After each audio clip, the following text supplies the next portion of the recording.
The Senate Finance Committee held what may be one of the most consequential hearings on American trade policy in years, the review of USMCA, the trade agreement that President Trump himself once championed as his signature deal. Senator Ron Wyden of Oregon, the committee's ranking Democrat and a longtime architect of this very agreement, sat across from former House Ways and Means Chairman Kevin Brady, dairy farmer Rob Vander Schaaf, and labor advocate Mr. Gottlieb. What unfolded was a striking moment of bipartisan clarity. Every single witness, Republican and Democrat alike, defended the deal that this president now wants to discard. And perhaps more troubling, we learned that the administration is quietly gutting the very enforcement mechanisms that protect American workers. Mr. Chairman and Mr. Vander Schaaf, let me go with one last question on dairy because it's so important. And Canada has never come into compliance with its market access commitments under the law, keeping exports, our exports out of the Canadian market. Bring this home for everybody. I have town hall meetings in all my counties. So many farmers come and talk about this. And bring it home for a second. What would it mean to you and your farm if we got fully what we bargained for? Well, I think, well, first of all, Senator Wyden, I just want to go back to your earlier comments about potatoes. Senator, those are fighting words in Idaho. I just want to let you know. This could get spirited. Yeah. I'm not a potato farmer, but I'm going to stand up for my Idaho boys. So just want to let you know that. I almost asked you that question. Senator Wyden, I appreciate your efforts in these matters. I know your long-standing work on this agreement. It's been appreciated by the dairy industry. It's benefited us greatly. To your question about how does it benefit rural communities, first of all, let me say, if we were to lose this agreement, it would be devastating to our rural communities. This agreement allows many dollars to come back into the rural economics of America. And so it would be no different in your rural counties nor in Idaho's rural counties. If we lost this agreement, it'd be devastating. We benefit from this agreement. Currently, 19% of national dairy production goes overseas. As we said already, $9 billion of dairy is going overseas. A lot of that Pacific Northwest, I can say, is going overseas. And so Oregon specifically would be hurt very deeply financially if we lost this agreement. Okay. Question for you, Chairman Brady. I remember putting in the hours, and we go back and forth from the Senate and the House, putting in the time to get this done, work in the trenches. That's how you get trade bills passed. But fast forward 6 years later, President Trump, and let me quote him, is calling USMCA, quote, irrelevant, and saying, and I quote here, it provides no real advantage to us, unquote. What do you think of that? Well, I will say that I think even a great country needs allies. That's how we become greater. I think combining the strengths of our allies with ours is how we become stronger, and them as well. You want your allies to be strong, not weak.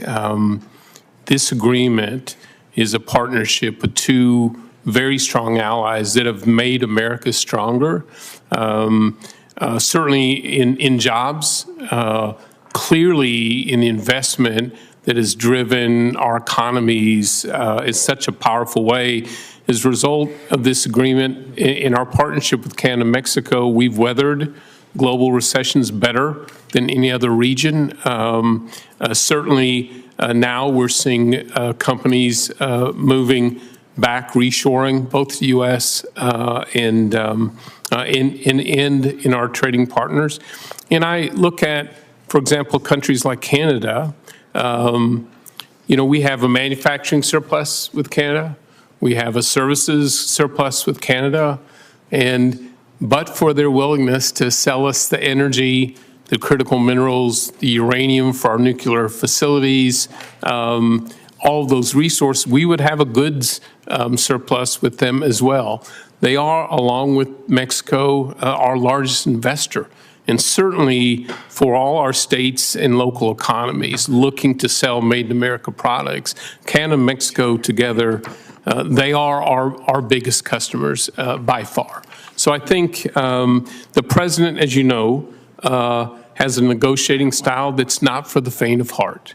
It can be tough and it can be harsh. And no doubt, I think it causes trading partners to think about the relationship with the U.S., both positive and negative ways. But I know this, in the end, his goal is to rebalance trade in a way that continues to boost the U.S. economy here.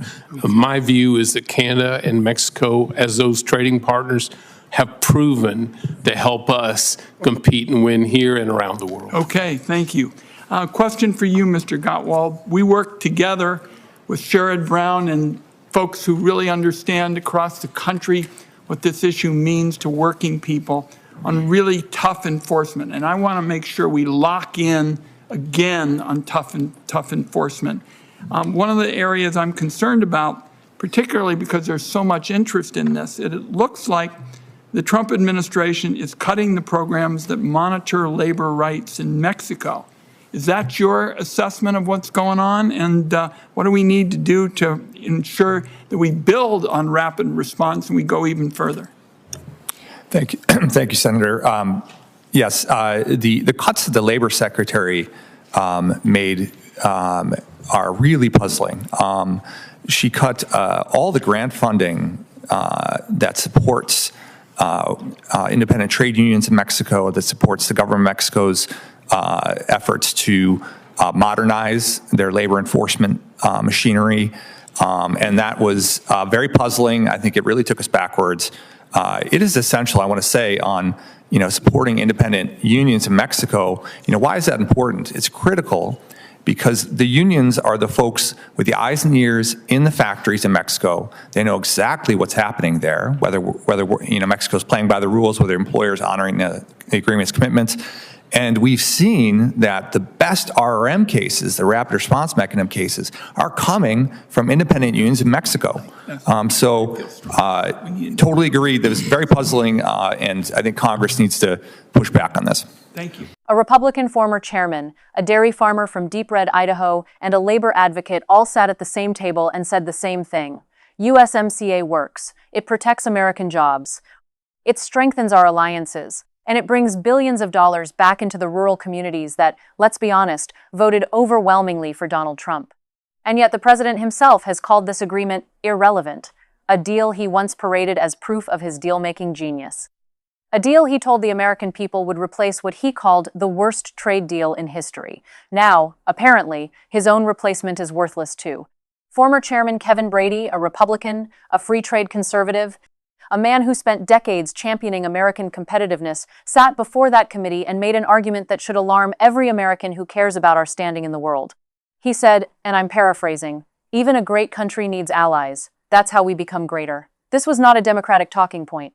This was a Republican elder statesman, looking into the camera and essentially pleading with his own party's president to stop undermining the partnerships that make America strong.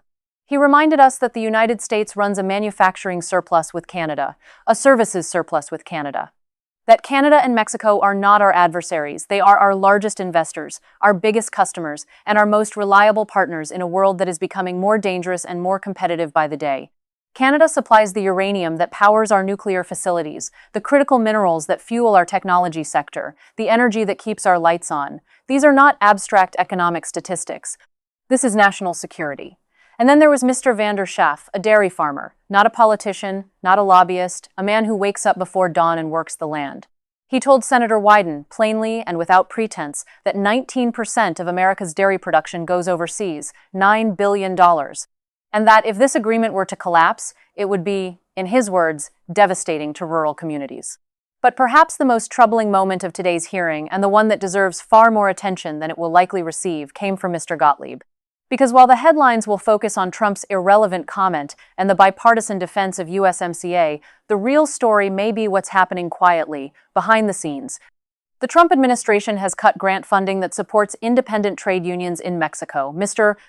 Gottlieb called it puzzling. The rapid response mechanism, one of the most innovative enforcement tools in any trade agreement in modern history, depends on intelligence from independent unions on the ground in Mexico. They are the eyes and ears inside the factories. They are the ones who know whether employers are playing by the rules. And this administration just cut their funding. You don't have to be a trade policy expert to understand what that means. So here's where we are.